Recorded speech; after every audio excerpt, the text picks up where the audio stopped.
돌아온 써니써니와 함께해요. 문학도 써니써니. 고전 시가를 탈탈 털어드립니다. 확실하게 줍줍해서 가도록 합니다.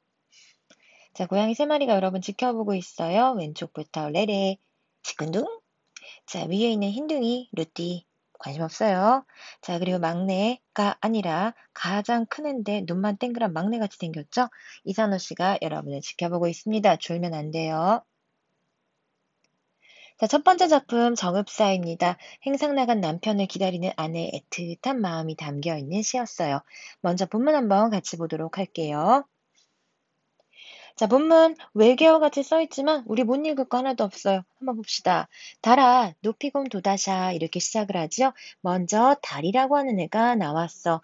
달아라고 하는 말은 뭐냐면요. 달님이시여 라는 소리예요. 자, 달이라고 하는 건 여기서 어떤 의미? 기원의 대상이다. 이렇게 얘기할 수 있지요. 달님이시여 높이 곰은 곱하기 2라고 생각하자. 그럼 무슨 뜻? 높이 도다샤 돋으셔서 머리곰 비추오시라. 머리곰 곰 마찬가지 곱하기 2. 머리는 요즘 말에 뭐라고? 멀리 비추어 주십시오. 달님이시여 높이 돋으셔서 멀리 비춰 주세요. 라고 어떤 여자가 소원을 빌고 있어요. 자, 여기 보면 조금 독특한 말 뭐 있습니까? 어기야, 어강돌이, 아으다롱들이 있는데 이 부분이 바로 뭐냐 하면 여음구 또는 뭐라고도 부르냐면 조흥구라고도 부르는 부분이지요. 여음, 남아도는 조흥, 흥을 돋워주는 부분. 자, 요거 우리 어떻게 해석했어? 워우어 예예로 해석했습니다. 계속해서 볼게요. 저자 너라신고요. 저자는 많이 들어봤을 거예요. 사극 같은 거 보면 나오지. 저자라고 무슨 말? 시장이란 뜻이고 너려다라는 말은 뭐냐면 계십니까? 라는 뜻이죠. 있으세요? 이렇게 물어봤어. 시장에 계십니까? 누가 시장에 계실까? 당신, 우리 사랑하는 남편 시장에 계십니까? 근데 내가 이거 왜 물어보냐고요?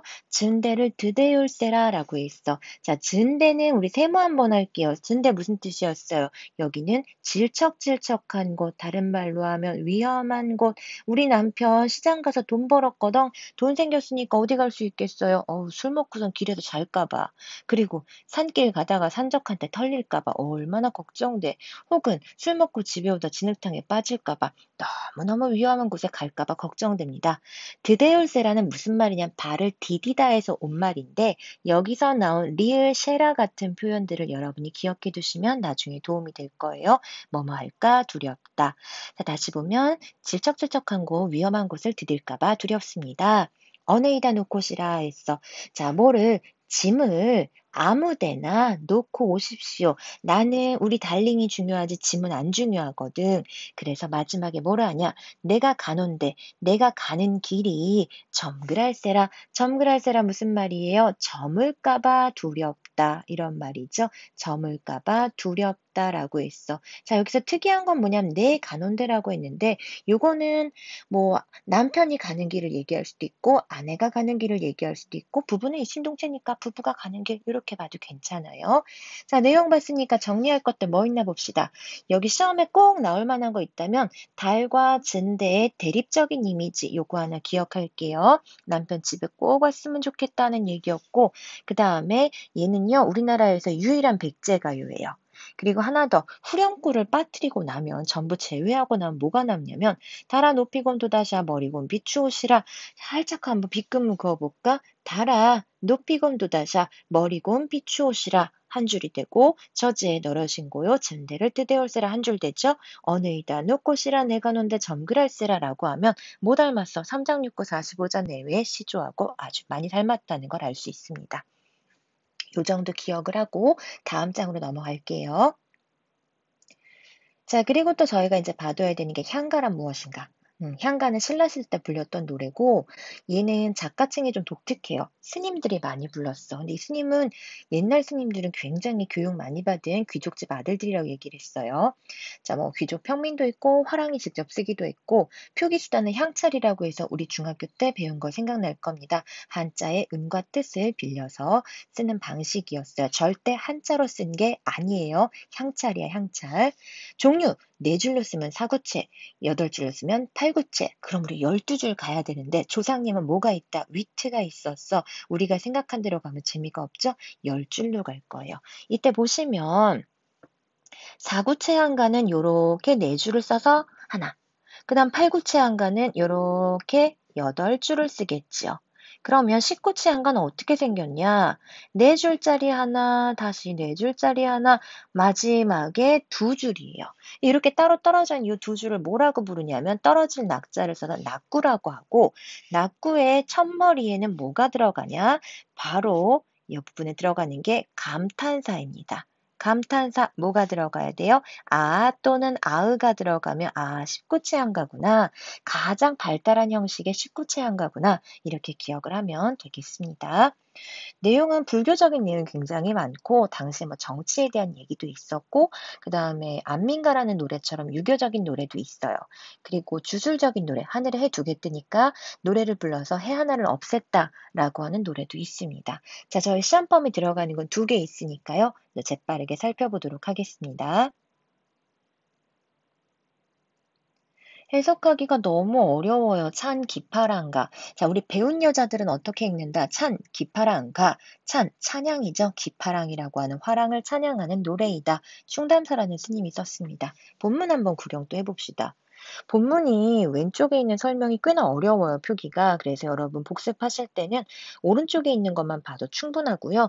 그 다음에 이제 오전에 수업을 들었던 친구들에게는 제가 기파랑을 가리키는 말이 4개가 있다라고 설명을 했는데 저희가 이제 2학년 때 사용하는 신사고 문학 같은 데서는 물론 저희는 이제 신사고를 안 할 거지만 신사고 문학에서는 기파랑을 가리키는 말은 3가지가 있다. 이렇게 설명을 하기도 합니다. 자, 그래서 이 부분에서 뭐 이렇게 하기도 한다, 안 하기도 한다라는 부분은 당연히 시험에 나오지 않는다는 거 알 수 있겠지요.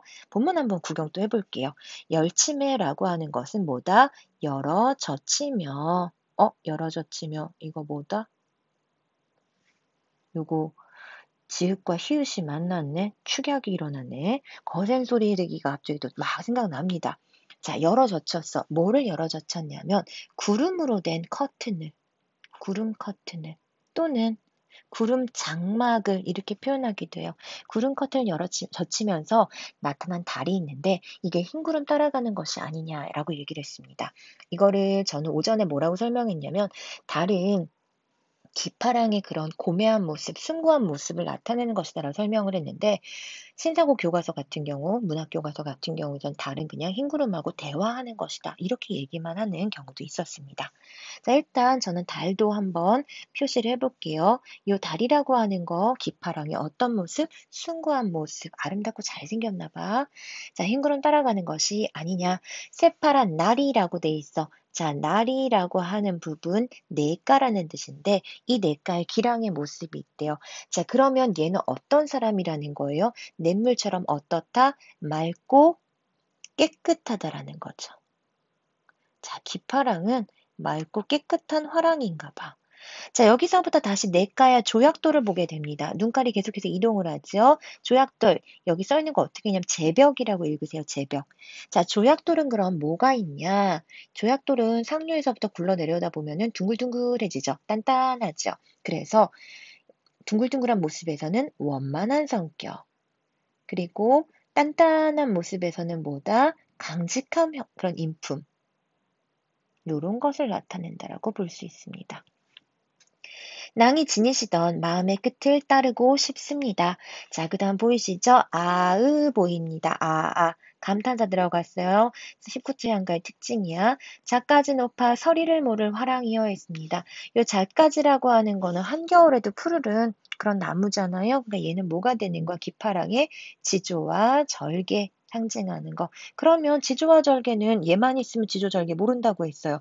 항상 작가지를 이렇게 돋보이게 만들어주는 반대되는 녀석이 있어야 된다. 그게 누구였어요? 설이었어요. 자, 작가지하고 설이의 대립.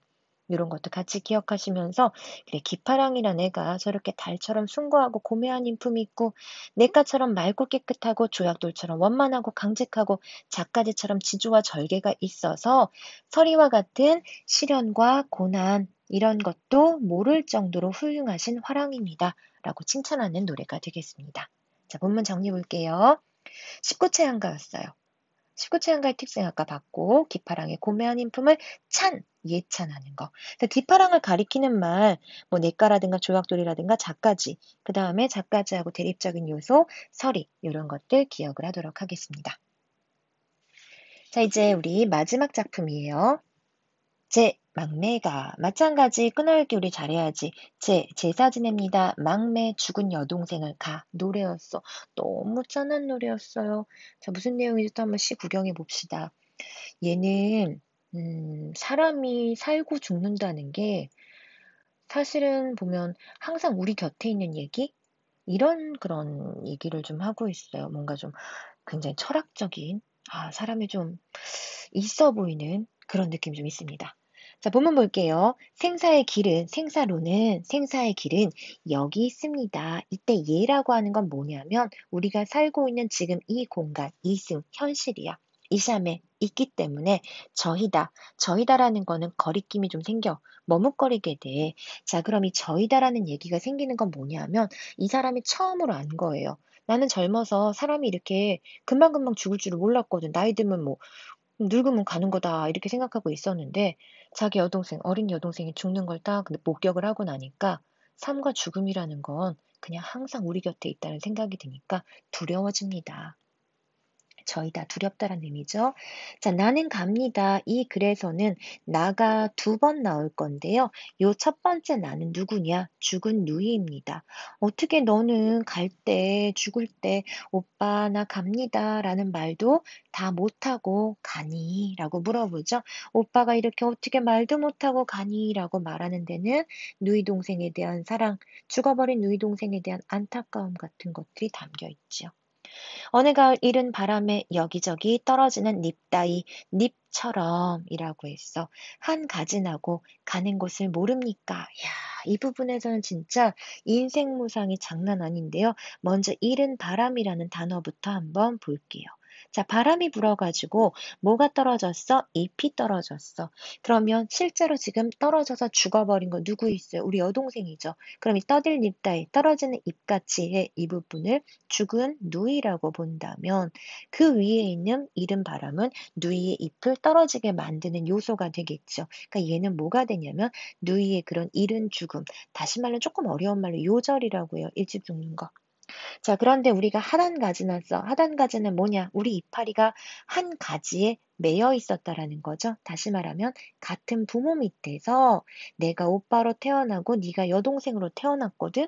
그래서 우리는 잘 살다가 순차적으로 죽을 줄 알았는데 어머나 사람이 죽을 때 어디로 가는지 아무도 모르더라라는 안타까움이 들고 이 인생이 짠해지는 거지. 참 못 느꼈어. 인생 무상. 무상이란 말 되게 어려운데 간단하게 말하면 허무함입니다. 그러나 이 시의 재미는 뭐냐 하면 바로 이 부분입니다. 하면서 이야기가 확 전환이 될 거예요. 자, 시상의 전환 보입니다. 뭐라고 얘기하나 보자. 그 전까지는 우울하고 힘들었는데 미타찰에서 맛볼 나 도닦아 기드리고다라고 했습니다. 자, 두 번째 나가 있습니다. 요 나는 이제 뭐냐 하면요. 이거는 월명사를 가리키는 거예요. 여동생은 이제 어차피 서쪽으로 날아가서 서방 정토 어디로 갔니? 극락 갔지? 그러니까 나도 미타찰이 극락이야. 극락에서 만날 거 기다리면서 도닦아서 너 다시 만날 거라고 재회를 소망하면서 마무리가 됐어요. 자, 그래서 보시면 먼저 앞부분 1부터 4행까지 죽음으로 인한 안타까움, 그리고 인생 무상을 느꼈지만 결국 그 모든 것을 종교를 통해서 승화하고 있다라는 거 기억하시고 이렇게 뭐 이른 바람 떨어질 잎 한 가지 같은 상징적인 표현들 기억을 하면 되겠습니다. 자, 여기까지 잘들 따라오셨나요? 진명여고 이번에 시험 범위가 워낙 또 다양하게 출제가 되다 보니까 여러분이 어떻게 공부를 해야 될지 모르겠다 해서 고민을 많이 하실 거예요. 자, 마지막 남은 기간 동안에는 새로운 문제를 더 많이 푸는 것보다는 지금까지 풀었던 것 중에서 틀렸던 문제라든가 혹은 내가 잘 기억이 나지 않는 부분들, 학습 활동 같은 것들, 이런 것들을 복습을 해주시면 도움이 많이 될 거예요. 학교 프린트 꼭 참고하시고 그리고 저희 같이 공부했던 내용들 다시 한번 복습하시고 불안할 때는 어떻게 하면 시험을 잘 보지? 나 시험 망치면 어떻게 하지? 이런 생각하지 말고 그런 생각할 때 한자라도 더 많이 보도록 합니다. 자, 우리 건강한 얼굴로 다시 만날게요.